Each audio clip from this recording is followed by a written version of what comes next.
Have you ever been to a grocery store that has its own monorail, dozens of animatronics, fully immersive lands, Welcome to Sherwood Forest, foods from 75 countries around the world, and a mouse? It sounds like Disney World, but for the people of Cincinnati, Ohio, this is their supermarket. Hello to all my friends at Jungle Gyms. And it's all the creation of one eccentric wizard who the YouTube algorithm recommended a video of to me in this 11-year-old local commercial.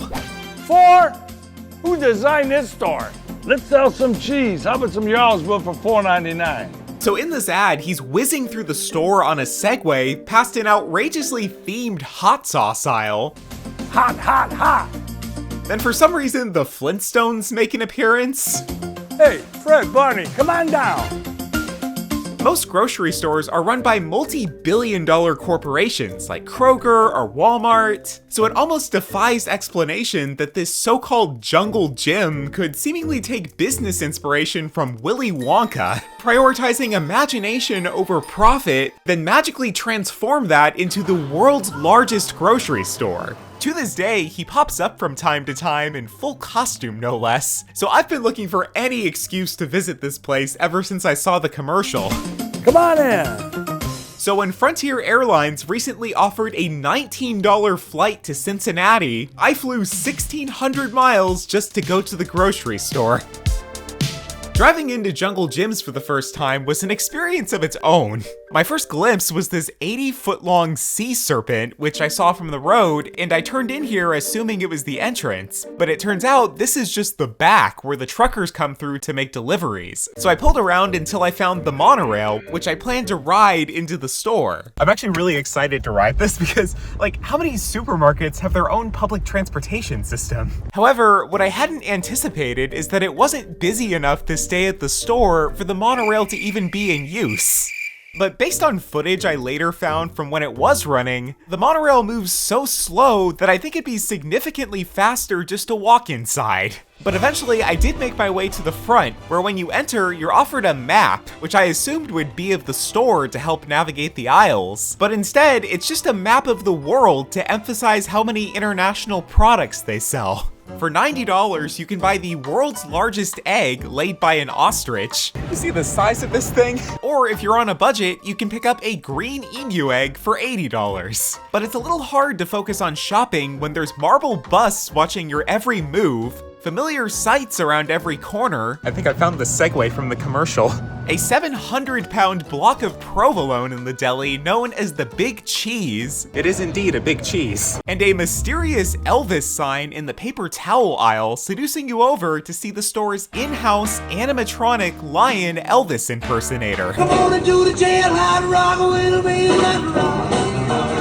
Now, the entire store is an incredible amalgamation from the mind of Jungle Jim, pictured here in jelly bean form. But who is he really? How can he afford to run this place? And why is he cosplaying as Michael Jackson? Luckily for us, there's a movie theater built into the store playing the film of his life story. I always like to do different things. I always like to cross the line, go into other worlds.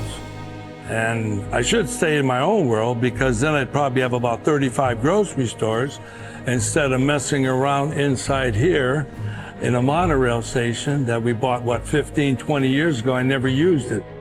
Now, as cool as it is for a grocery store to have its own public transportation system, the monorail seems to be a point of financial frustration for Jungle Jim. That monorail is such a loser.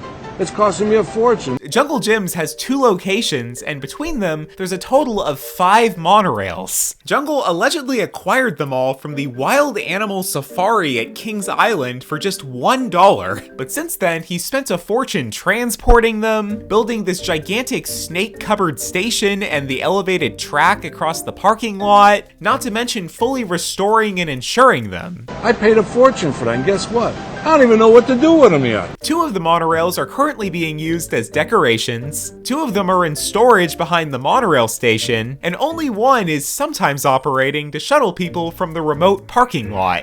But at the entrance to the original Jungle Gyms location, there once were spraying elephant and giraffe statues. Today they're just bathing in a dried up waterfall, so I found it a little odd that they still have a verbal warning on loop to...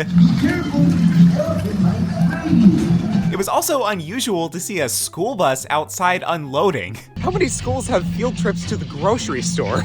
There's so many attractions in this place, people get dizzy when they leave. Inside, you'll find this terrifying can of Campbell's soup trying to sell itself to you from a swing set. It tastes so good. A singer named Pedro. And tons of random pop culture references like the Honey section, which is an unapologetic shrine to the Bee movie. Now you might think that these are just porta potties, but no. Through the door, you'll find a full 5-star restroom, which won the award for #1 best in America. I had a lady, she comes in here, with her husband, and he has to go real bad. And she goes, go ahead. And 2 guys walk out. And she goes, well, are you? He goes, I'm not going there. 2 guys walked out of there. But the store wasn't always like this. In fact, Jungle Jim started out with just a small produce stand. Then over the last 53 years, he's added on to it so much that it's become the world's largest grocery store. It could be argued that there's no direct return on his investment to have actual NASCARs adorning the walls as decorations, or installing an animatronic corn on the cob to greet customers. Come on in, folks. But there's so many animatronics and wacky stuff in every corner of the store that I think it's just his way of tricking you into walking by every one of the 180,000 products they have for sale and hopefully get you to buy some of them. Like kangaroo, camel, alligator. The cost of these exotic items can add up quickly. But imagine what you could buy with all the money you save by switching to Mint Mobile, who I've partnered with for this portion of the video. Have you ever wondered, why is my wireless bill so darn high? Like, what exactly are you paying all that money for? Speed, coverage, 5G, unlimited talk and text? Well, Mint Mobile offers all of those features for as low as $15 a month. They run on the nation's largest 5G network, and the best part is that switching to Mint only takes 15 minutes. I would know because I tried it myself. I really couldn't tell any difference in speed watching YouTube connected to Mint's network, so why pay more than you have to for the same great performance? Most phones have eSIM cards now, so you can sign up and activate your service immediately. And if you don't have an eSIM, they'll ship you one for free. Big Wireless wants you to think that they're the only option, but don't be duped. Go to trymintmobile.com/MatthewAbles, also linked in my description, and stop paying more than you have to for your phone plan. And right now, new customers can get any plan for just $15 a month by purchasing 3 months or more. That includes the unlimited plan, which is normally $30 a month. Just think of what you could do with all those savings. Maybe treat yourself to something, like alligator jerky. It almost has a little bit of a swamp aftertaste. Now, if you happen to have any complaints, you can simply call Jungle Jim's wife. But he doesn't just have pre-packaged meats in his store. The live fish, that's wonderful.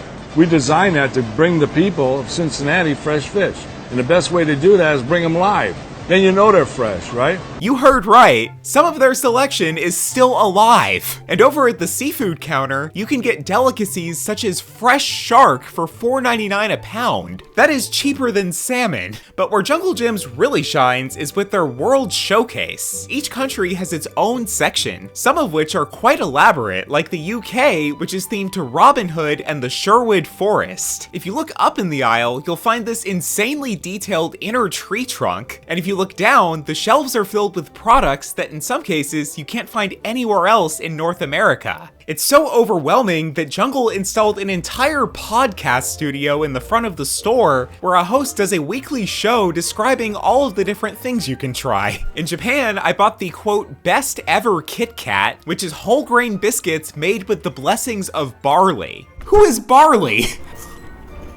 This is the best Kit Kat I have ever had. I also bought a red banana, which was not very good. But many of the countries represented go beyond just having their products on the shelves. Each aisle immerses you in the culture by displaying an authentic vehicle from the region, like this colorful jeepney which once drove passengers on the streets of the Philippines, and a rickshaw from India. Now Jungle Jim goes junkin'. I take stuff that's dead and I bring it back to life. But like, you don't often see jeepneys on the streets of Ohio. I'm pretty sure these would all have to be imported at a cost I don't even want to think about. However, one of the vehicles here doesn't come from a foreign country, but rather Amish country. In Ohio, there's at least 80,000 Amish people who live their lives without electricity or really anything from the modern world. So it only makes sense that Jungle Jim's has a section dedicated to their homegrown chicken. Okay, I'm in the Germany section, and the employee told me that the best chocolate is supposedly this Alpine milk. Wow. Well, there's chocolate.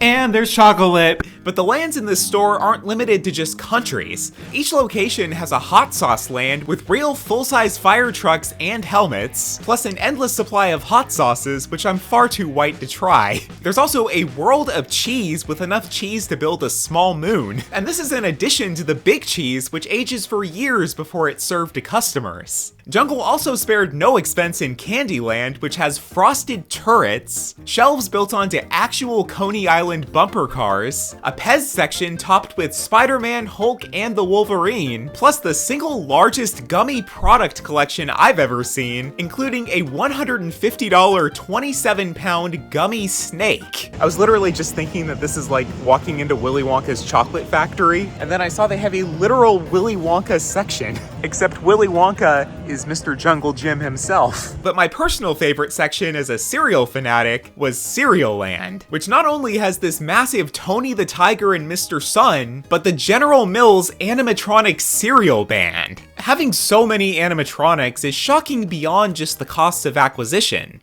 These things break down all the time, so naturally, Jungle has his own workshop to do repairs on them. When I was there, the Jungle pets had no sound, but even the silent and static figures are impressive. There's penguins at the frozen foods aisle, random bikes, and other various figures I still haven't figured out. The store also has a vast bakery, an active cooking school, a large toy department with the world's smallest Barbie and game of Monopoly, as well as a wide array of pop culture items that I haven't seen for sale anywhere else. And despite already being the world's largest grocery store, Jungle Jim's is currently expanding their original location, which is a sign that Jungle's crazy business strategy seems to be paying off. But to finish off my visit, I bought a sugar cane, which went, well... It's a little bit too dry to consume. Jungle Jim, I love ya, but what the heck?